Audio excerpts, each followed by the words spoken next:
ప్రయత్నపూర్వకంగా శ్వాస ప్రక్రియను చేయరాదు.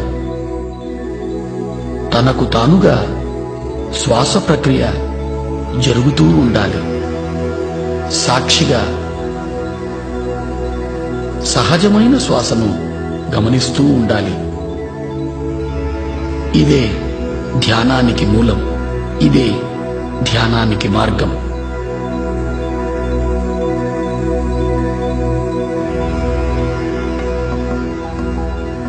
ఆలోచనల వెంట పోరాదు. ప్రశ్నలలో చిక్కుకోరాదు.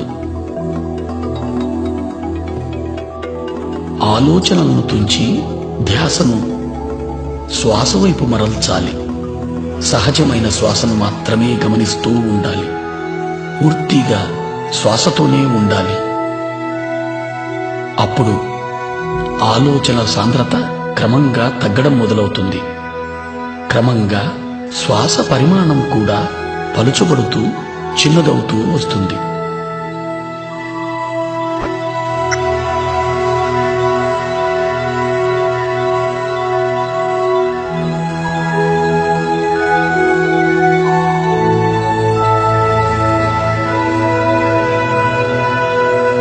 ధ్యానంలో మనము అపారమైన విశ్వశక్తిని పొందుతాం.